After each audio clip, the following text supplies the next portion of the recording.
Hello everyone and welcome to the latest edition of the Rob and Mo Show, a once-in-a-lifetime partnership that you are getting for your own free like Dalglish and Rush or Cannon and Ball for the kids, one for the kids. Yeah, I was doing it off the back of, we were talking about you going to see Dave Burton. We were, weren't we? Oh, sorry. Well, This went straight over your I head, had a late night and I'm not quite with it, Maurice. I am not, Well, there you go. There's a little preview for how the next 25 minutes is going to go. We should mention the fact that we are partnering with NordVPN once again. If you go to nordvpn.com/TAW, you get a great deal. It's exclusive just to you, our favourite fans. You like internet security, don't you? You like being able to be in places and still be able to be reliant on the fact that you are going to be secure in your internet dealings. People aren't going to be able to fish you. Fish with a PH. I know. But anyway, if you want that and you want a 30-day money-back guarantee, I'm sure you do. As I say, NordVPN/TAW. TAW. So, it's another game day. Another game, another dollar. Yes. It's back in the Champions League. Back in Turkey, Galatasaray once again. Welcome to hell. Is theirs the place that's welcome to hell, or is that That was welcome to hell. It's probably a little bit, I may say this, I may regret saying this. It feels a little bit less hellish now. Although I thought it was interesting what Slot said in his press conference yesterday, that they were taken aback the first time by how loud and long the whistling was. Yeah. But that's something that now they're going to get used to. Maybe they're just going to wear earplugs, I don't know. It's mad, isn't it? Whistling. That shouldn't be allowed to work. Why don't we do that? Because it's bloody hard to keep it up for 90 minutes. Have you even tried whistling for 3 minutes? No. No, it takes a lot of breath control. Anyway. So they're going to whistle. Yes. It's going to be annoying to watch that, never mind be playing in it. Yeah, this might be a mute version. But the point is that they've dealt with it before. It's a weird game that one we played. We weren't very good, but we were still probably better than them on the night, and very unlucky, weren't we? Yeah, so again, to quote Slot from his presser last night, 2 penalties decided the game. One that was overturned by VAR for us, and one that wasn't overturned by VAR for them. That was the difference between the two teams. They scored it. And yeah, it was a frustrating game for Liverpool, because again, you look back at it and think, well, did the Galatasaray really do enough to win? But I remember Victor Osimhen giving us a bit of a game down our right, wasn't it? He is a very good footballer, and he's the one who we're going to have to keep an eye on tonight. But I do think that this version, again, I say this with the fear of being made to look like an idiot tomorrow, this current version of Liverpool feels better equipped to deal with it than that version of Liverpool did. Yeah, we were at a bit of an we were in a real dip in the season there. That was in the middle of about 4 or 5 matches lost consecutively. Yeah. I think it came after Palace or Chelsea in one of those games. In fact, I think it might have been the second of the defeats. It sort of augured really what was to come. Will we be a better version? I think on the night, the Osimhen fact, on the night I think Jeremy Frimpong was thrown in at right back, if I remember rightly. The big question is, fantastic as Jeremy is, I think people have expected for the last couple of weeks, when I've speculated on this with others, that Joey Gomez will get the nod. But then again, he plays, 75, 80 against Wolves. They don't like to repeat his games. No. It's a difficult one because Frimpong is such a threat as well, but it's a European away. At the end of the day, all the cliches abide. Do you want to go there? You want to quieten the crowd? Do you want to let them whistle their little heads off and come away with it after half an hour thinking, well, nothing's happened here, and then Liverpool can quietly hopefully take the game away from us. We've been very good, that game aside, away in Europe this season, haven't we? Almost like masterclasses of how you do this stuff. One all of the others. How you do this in difficult grounds like Marseille and Milan. Where else did we win away? Frankfurt. Yeah, Frankfurt. So yes, we've done a number there. So I think in a way it makes our task a bit simpler. We don't have to go gung-ho. We don't have to go at them. We just have to stay compact, keep the gaps between each section of the team narrow, and I don't know. What sort of approach do you think Liverpool will take? I think that's a very good idea, what you just said. I think that will be the aim. I think the bonus from this game compared to the group phase is obviously there's a second leg, and it's at Anfield. And so if Liverpool are not behind going back to the second leg, they will feel that they can go over there and finish the job. I wouldn't be surprised to see Liverpool maintain an attacking threat for this game, but not letting it get away from you is going to be the big aim. I think if you look back to the last round where they played against Juventus were 2-1 up at one stage in that game and lost it 5-2 because they just got away from them and Galatasaray ran all over them. They had a man sent off, didn't they? In both places, the Juve. Yes. Yeah.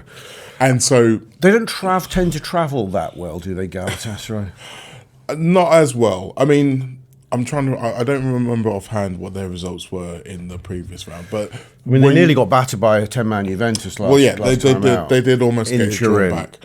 We have to mention though the fact that Liverpool do have a significant handicap in this game, which is that Alisson is not going to be playing. And I say a significant handicap because Alisson, at his best, has been one of the best goalkeepers we've ever seen at this club. Yeah, we probably should acknowledge the fact that he hasn't necessarily been at his best for, I would say, at least a month and maybe across the whole campaign in comparison to previous seasons. I think the kicking's become more of an issue. It seems likely that's down to his ongoing injury issues that the kicking has been restricted.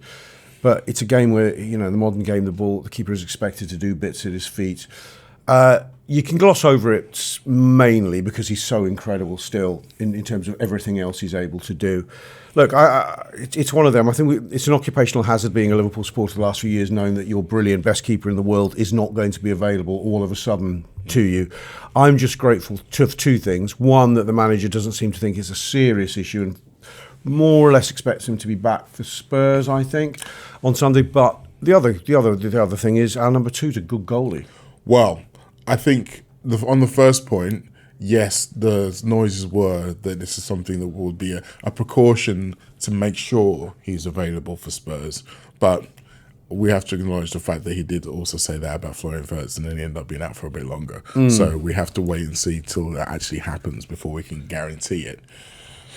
And yes, Mamardashvili, I remember having a good conversation with a couple of the other journos in the press room on Friday about whether or not Mamardashvili should have played on Friday night. Obviously, Slot said that he doesn't treat the FA Cup and League Cup as the same in terms of his rotations, but he had rotated more than he had done in the previous round for that game. And as we have mentioned, Alisson is someone who has to be treated more carefully than most goalkeepers. I think if we'd won the league game, he might have thrown Mamardashvili in. You reckon?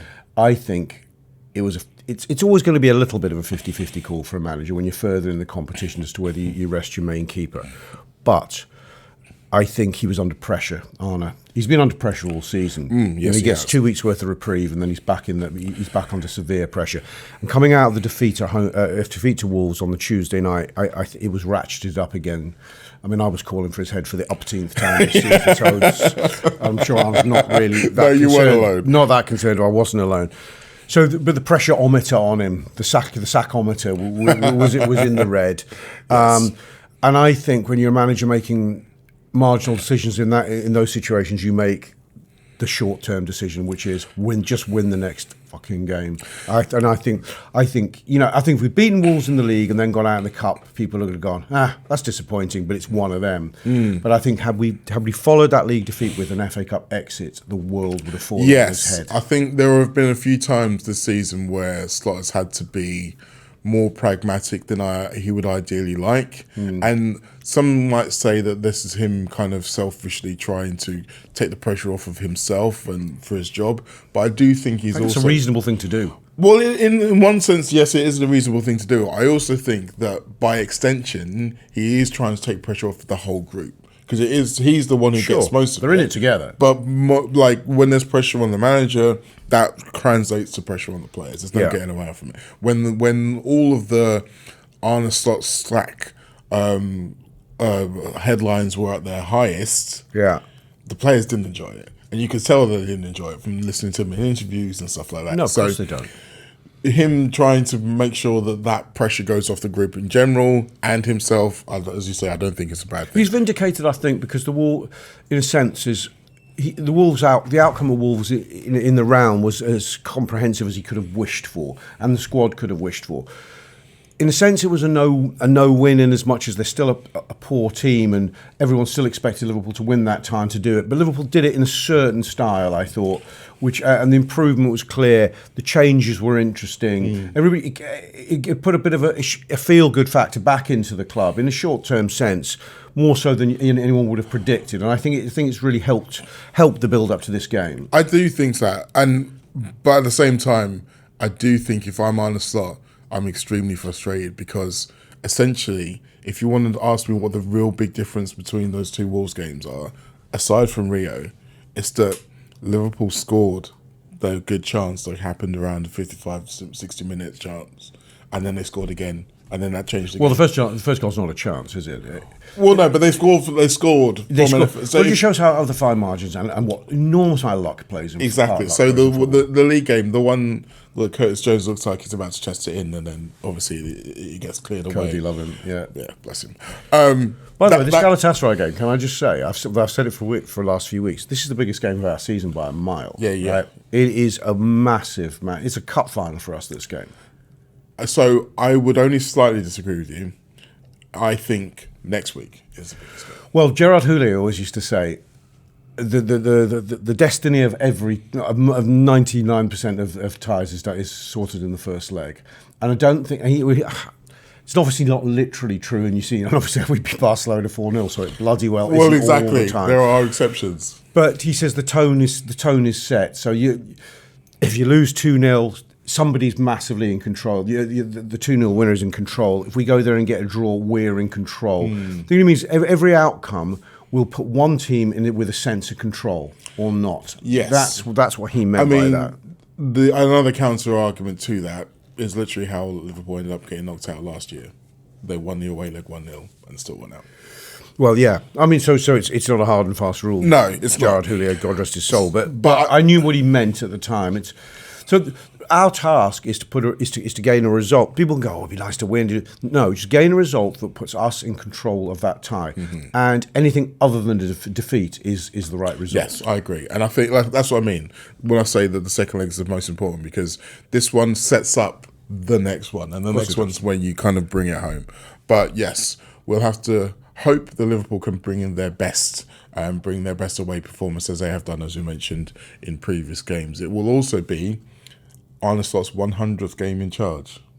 That's flown by. Yeah, it has flown by. And if he wins, that will be win number 63, I believe, which is some percentage. Well, it's better than everyone else who's ever been a Liverpool manager. Which, when you put it in the context of where we've been this season, tells you two things. One, it's amazing how soon we forget as football fans. And two, last year must have been very, very good. Do you know, I think it probably shows as well. Those things all abide, but I don't think he's a manager that has drawn a lot of games. I know we had a little bit of a spell, but even when we were losing, we were either losing or winning. There was very little drawing going on. We've hit a spell where we started to draw some, I think, this calendar year. But I think if you probably look over those 100, the draws are few and far between. We didn't draw any of the first 20 games, which I think has only happened once in the last 6 seasons. Yeah. Yeah, and not many draws last season spring to mind. There obviously were, and probably more in that last period after we won the league, I think. There were a few away draws, so Villa, Everton, Newcastle. But yeah. But not many before we won the league. It's clinched the title. So that's probably it's one of the reasons why the win percentage looks good. I suspect his loss percentage is actually quite high. In comparison to others. Yeah, maybe that is. But, winning's what matters. Yeah, I mean, he would probably have taken that. He will only care about the stat if he's able to celebrate it with a win. If he lose, then I'm sure he won't care about it at all. Gut feeling, what do you think is going to happen tonight? I think we're going to win. I'm the last. I hate tempting fate, but I think we might win with something to spare tonight. I'm just I just got a good hunch. I think the squad's getting fitter and fresher at the right time. The games have been quite nicely spaced. There's a good balance in the last couple of weeks between rhythm and rest. And I'm always buoyed to see Florian Wirtz back in the frame. Him coming off the bench, and I'm hoping there's no recurrences and he's fit and available. I think Rio Ingamoa quietly is like a new signing, to use a cliche. But I think we have now seen enough in the last month, a couple of cameos and that start the other night to say, okay, he's not going to come in and be our best player, but he's a serious prospect. If he was, who was the kid? Was it from Lyon we nearly bought in the summer? Was it Malik Fofana? Yes, it was. Right. Say we'd finally brought Malik Fofana in on loan in January, not on loan or bought him, whatever, and we'd seen those cameos and that performance. You go, Malik Fofana's the real deal. He's going to be an asset to us from now to the end of the season. Rio is not a kid we're just dropping in League Cup games. I'm not, by the way, this isn't me rushing to say, let's make him start the next 5 or even start tonight. But I tell you what, if we're looking frustrated on 65, I don't think I'll be the only one saying, for God's sake, no, give Rio a go here. That's really where it is, isn't it? He's promoted himself to being a viable option in almost all circumstances. So not in a position where we bloody well needed it. And the weakness we've had all season is lack of numbers in the front 3 positions, because we didn't buy enough. We didn't replace Luis Diaz, and pace out wide. Someone who can beat someone one-on-one. There he is, a solution. This new signing who happens to be a 17-year-old from our academy, more or less. But he is the real deal. It's just how quickly you can make use of him. Absolutely. I mean, we'll be talking about actual potential new signings in the show we're doing later this afternoon. Well, you're talking about my award-winning transfer gutter show. That's exactly what I'm talking about, Rob. This one is behind our paywall. So, you know, if you want to see that, and boy, it's going to be incendiary. You're going to need to subscribe, guys. Yeah. People are going to be talking about this for weeks to come, trust me. So you want to be in on the bottom floor. A few exclusives. Oof. Well, we can't say too much. You know, I've said too much. You know where to find it. So anyway, that wasn't the only Liverpool-related thing. The only.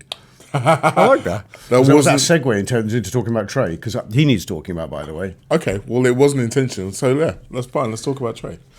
He's coming up behind on the rails behind Rio, I think. I wonder whether this is a plan that they were both going to get more minutes as the season went by.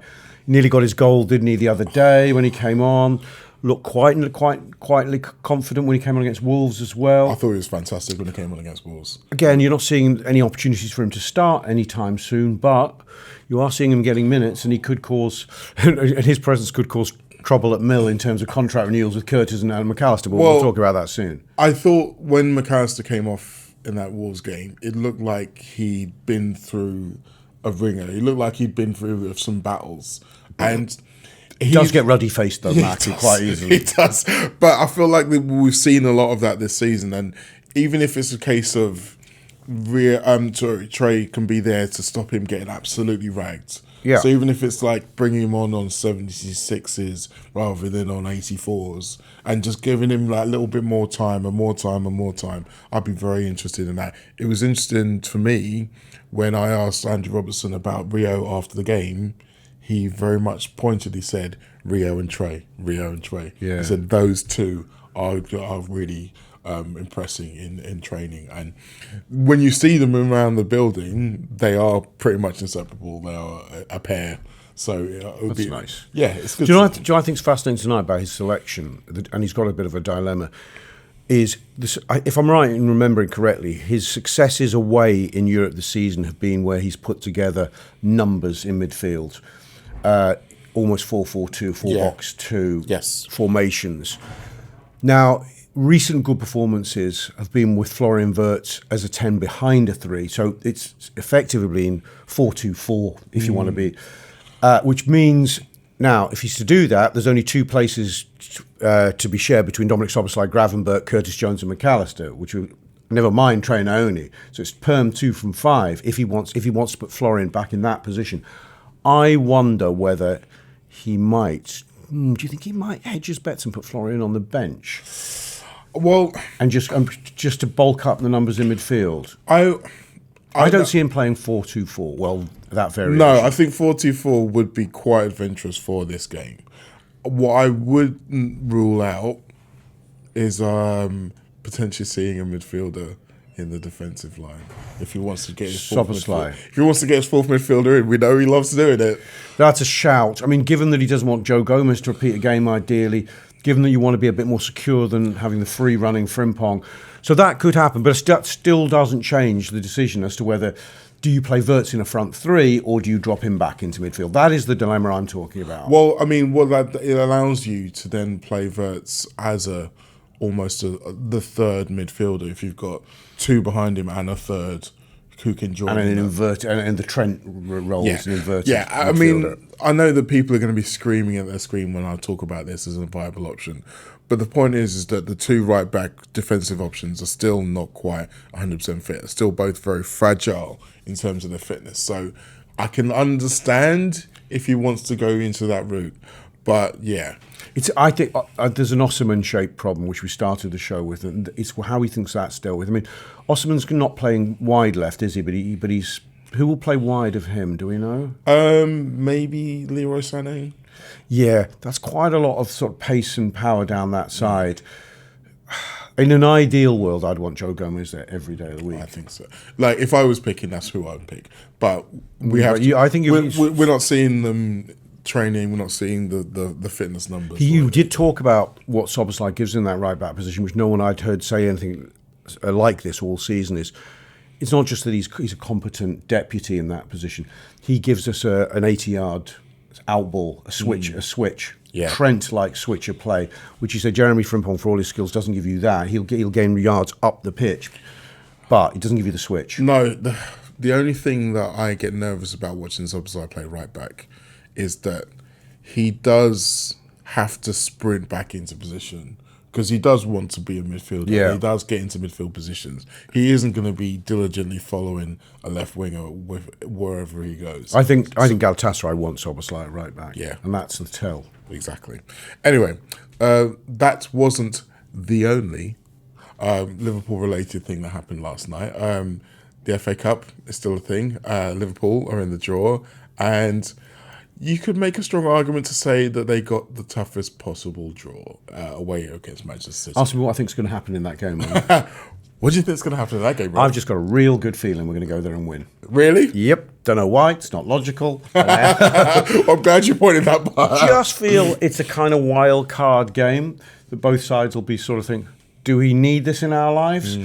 I think it'll emerge just before, if both sides are through to the quarterfinals of the Champions League, just before a very important first leg for both sides, and come after an international break, which will make it unpredictable in terms of what sort of teams each side picks and could turn up, and the resting question marks for the managers. I think it feels like a wild card game to me, and I just got a hunch somehow. Don't know, probably stupid. Well, no, I take your point. The fact of the timing of it does make it very interesting. Straight after an international break. I've heard rumours earlier on today that it might end up being even the Saturday lunchtime. Which of course it will be. After all, Saturday. Bleeding disaster to have that after an international break. Yeah. Although I think... same for both sides. Yeah, I was going to say, I think both teams have... got rid of a fair few South Americans in the last 18 months. The only thing that I'd say is their squad's deeper than ours, yes, in as much as everybody's squad is deeper than ours. But you never know. What's the Isak latest? I mean, he's not going to be back. There was talk he might be back after the international break. I mean, not for a start. Yeah, I think it was after the international break is when they'll start looking at potential times. I don't think it was going to be... He said late March, early April. The international break ends... Well, that game's 4th, 5th April, isn't it? So yeah, I think what he also said, though, was just that he'll have a greater indication once he gets to that period. So I would... Yeah, I'm not banking off Isak off the bench. No, I would be reluctant to treat. I'd be reluctant to hold him too hard and fast to anything he said about projected dates, particularly considering his recent form projecting dates badly. Yes, sorry, but also the nature of what it was that Isak's been out for. But I mean, I want to ask you a wider concept about draws because these are the kind of things that people forget once you look back on a season, seeing who's lifted trophies and what have you. Yeah, and there's going to be lots of quadruple chat. For whichever team wins the Carabao Cup final, there's going to be plenty of quadruple chat. Yeah. And you look at... Because that's before the FA Cup, isn't it? Yeah. You look at Arsenal. Yeah. And they had Mansfield in the last round. They've got Southampton away in this round. People have said that they've had... Look at City's treble season. Yeah. Look at the draws they were getting then. My question is this just a fan thing where we're just kind of bitter and looking on someone else jealously, or do you really think that it has a big part to play in who ends up with trophies? It's massive. It's massive in any knockout competition. It's massive. If I think back to some of our wins, yes, of course, you tend to remember the Barcelonas. You took on the mighty Barcelona and beat them. But we got Porto in the quarter-final before that. We weren't very good, you know. Man City had a run where they were epically lucky with the kind of draws they were getting. Not that they wouldn't have won the stuff they won anyway. But it hugely helps to be able to advance in competitions if life's made easy for you. I remember the treble season when Gerard Houllier did the best cup season I've ever seen, really, when we won League Cup, FA Cup and Europa.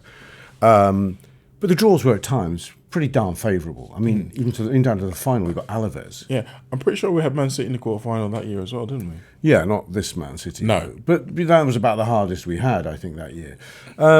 So, yes, you do. I mean, the question mark is, do some teams get runs of a lot of luck? And I definitely think it was a phase for City. It hasn't seemed to be in the last couple of years or so where they were felt like they were getting Wickham or Burton Albion twice a season, every season. I'm miles wrong. Yeah.